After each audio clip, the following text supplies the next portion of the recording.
Welcome to the Winston North Stories channel. Here, you will hear tales of love and fantasy. These are truly original and from my heart to your ears. Please, down in the comments, tell me where you are listening from. I like to know where and how far my tales have reached. Enjoy. Dominic tightened the strap on his watch and stepped out of the condo. The elevator doors slid open into the private garage, and there, leaning against the hood of the black sedan, was Brian. Exactly 1 hour. Brian's smirk widened. He always timed it to the second. Dominic gave him a flat look. "You know that's annoying, right?" "Yeah, that's why I do it." Brian's laugh echoed in the garage as he pulled his friend into a man-hug. Dominic shook his head. "So if you're here, why send Carl?" "Because, Dom, if I let you drive yourself, you ditch me before the night was over and crawl back to your condo to mope.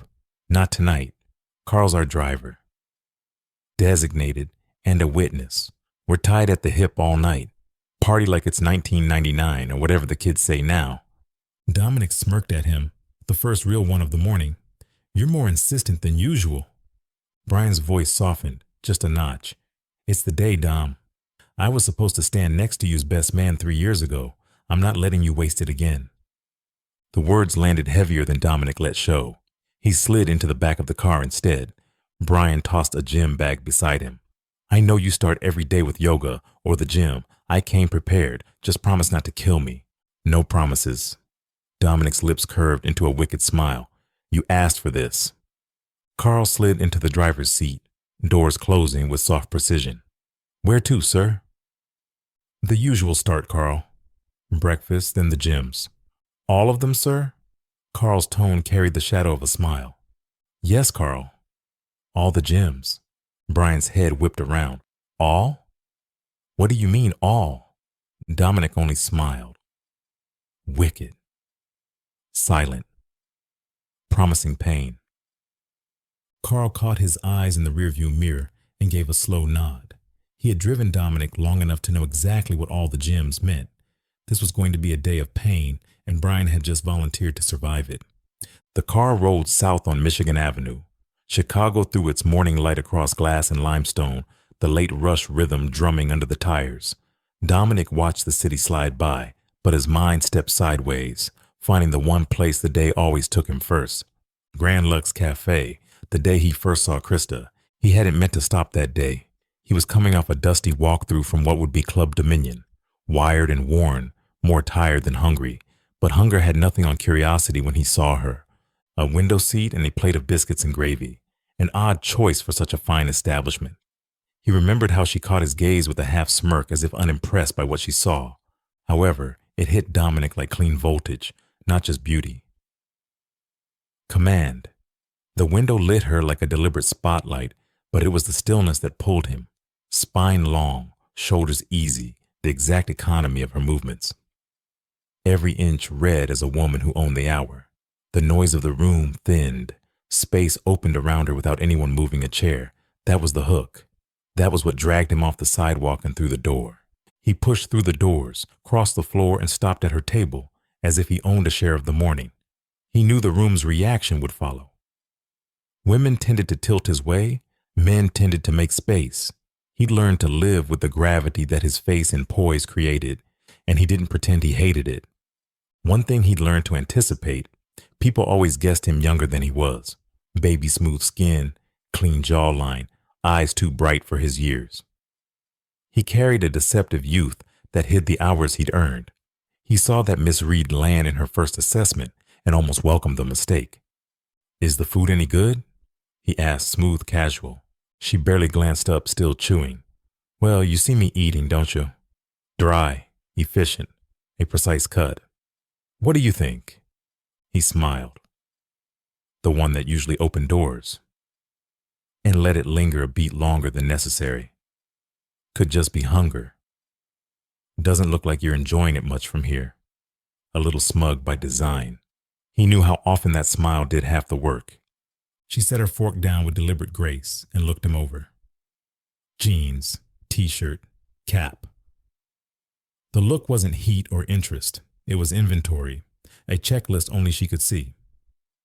Look, little boy, I don't have time to babysit. Go find your friends and let a grown woman eat in peace. There it was. The little boy commented. He didn't bristle. He knew why she said it, knew the packaging threw people off.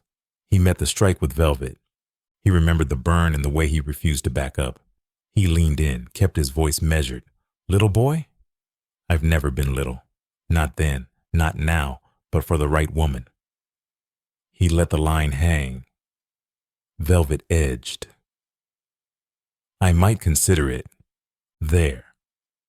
A clean flicker at the corner of her mouth. Not permission, not approval. A note in the margin that said, worth the next step. He flirted like a man who knew the effect of his presence. She appraised like a woman stress testing a bridge. Dominic followed the shift like a tide change. She leaned back, arms folding across a silk blouse, eyes narrowing just enough to let him know he was under a lens, not the room's lens. Hers. The food here is excellent, she said. I like the biscuits and gravy. There are other things on the menu just as good. He nodded toward the waitress drifting closer, eager to get into his orbit. Yes, Mr. Blackwell. Your usual? The waitress asked, voice softer now, like gravity had just reset. She was thrilled to serve Dominic. Status recognized, name known. Christa noticed that. Anyone would. The room always reacted to him, especially the women.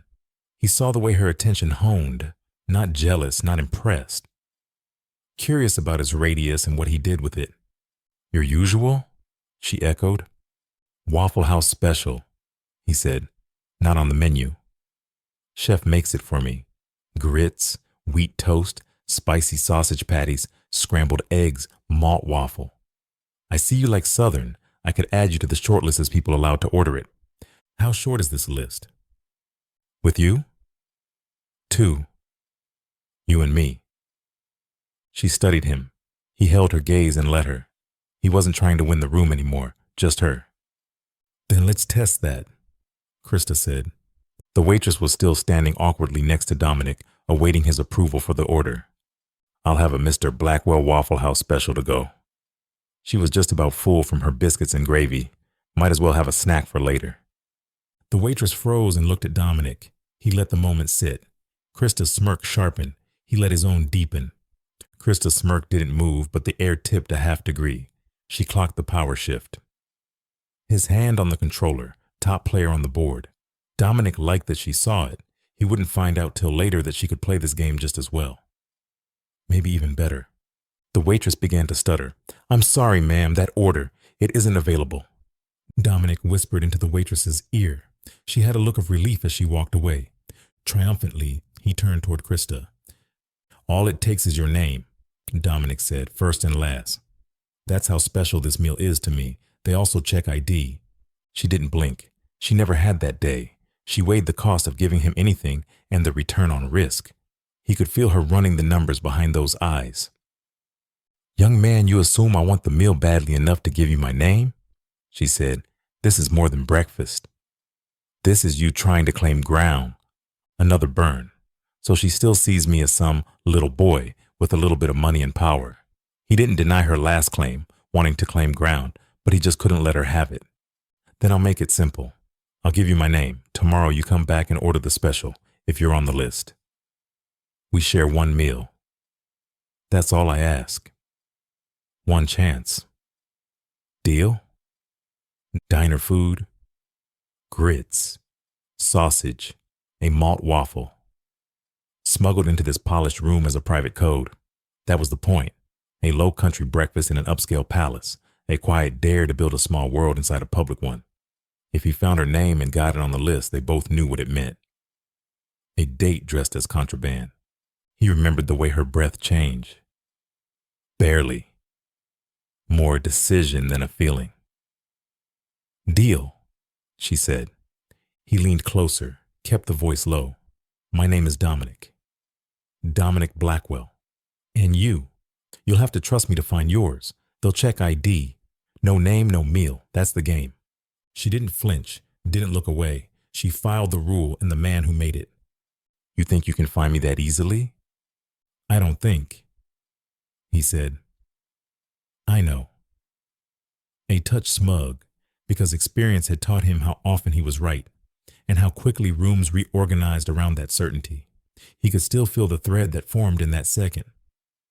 Tight, invisible, running straight through him. He thought he was the one setting the line. He thought he was the one hunting.